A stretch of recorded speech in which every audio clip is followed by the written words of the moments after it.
이 식물의 인간에 대해서는 읽어보시고 어떤 느낌이 드셨어요? 그냥 나무가 가녀린 게 죽어가고 있구나.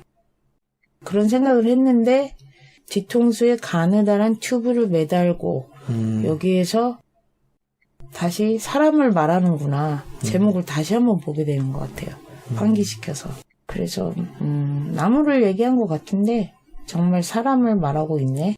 근데 이 나무가요, 가장 드라마틱한 삶을 살잖아요. 봄, 여름, 가을, 겨울. 그래서 한 계절 속에서 그 계절의 일련의 텀 속에서 가장 변화무쌍한 모습을 보여줘가지고 거기서 생과 사가 쭉 반복되는 걸 우리가 느낄 수 있잖아요. 예.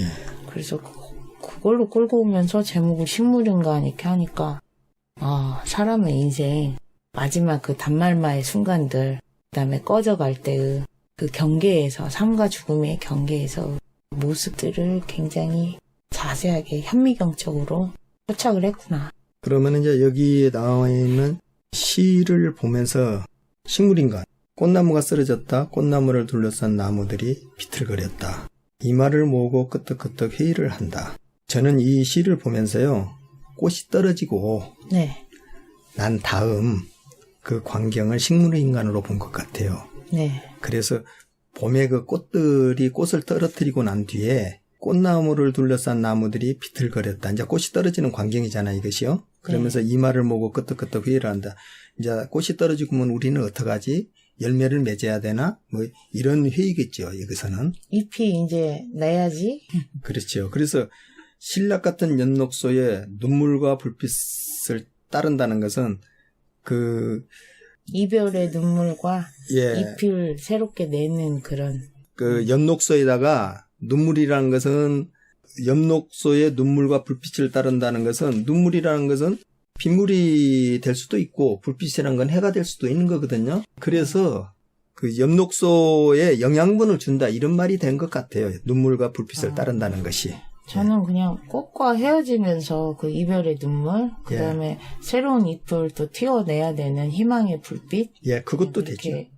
그런데 엽록소라고 나와 있으니까 여기가 그러니까 발이잖아요. 잎의 인생이니까. 예.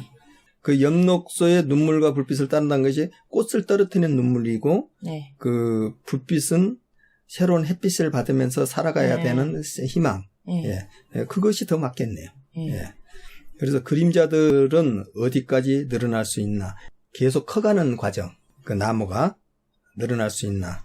그 말이고요. 끊어질 듯 꽃나무가 끝을 지고 있었다. 그것은 꽃나무가 끝을 지고 있었다는 것은 꽃의 그 마지막 떨어지는 광경을 지금 이야기하고 있는 거예요. 꽃이 마지막 떨어지는 광경을 지금 이야기하고 있는 거예요. 낙화를. 그렇게 보이기도 하고요.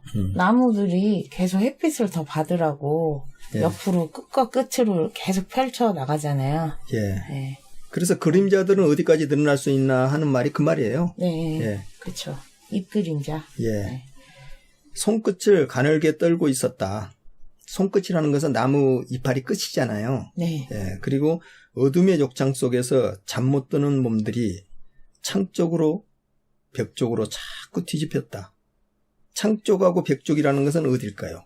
나뭇잎이 바람에 따라 흔들리는 모습인 것 같아요. 창 쪽이고 벽 쪽이라는 것은 창 쪽이라는 것은 하늘의 창공 쪽이든지 그 해가 쨍쨍하는 쪽을 이야기한 것 같고 벽 쪽으로 자꾸 뒤집혔다는 것은 벽은 어딜까요?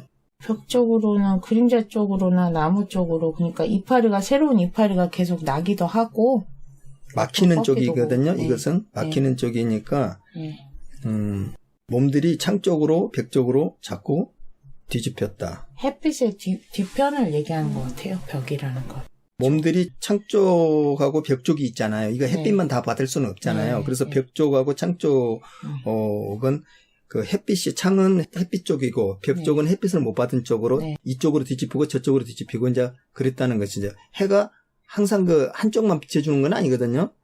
동쪽에서 떴다가 서쪽으로 가면은 벽이 됐던 것이 창이 되고 창이 됐던 것이 벽이 되고 그러잖아요.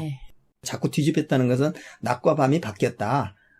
그러니까 아니면 동쪽에서 서쪽으로 동과 서가 바뀌었다. 이런 말을 그 창 쪽으로 벽 쪽으로 자꾸 뒤집혔다 이 말이 되는 거죠. 그리고 시간이 계속 흘러갔다. 예. 네.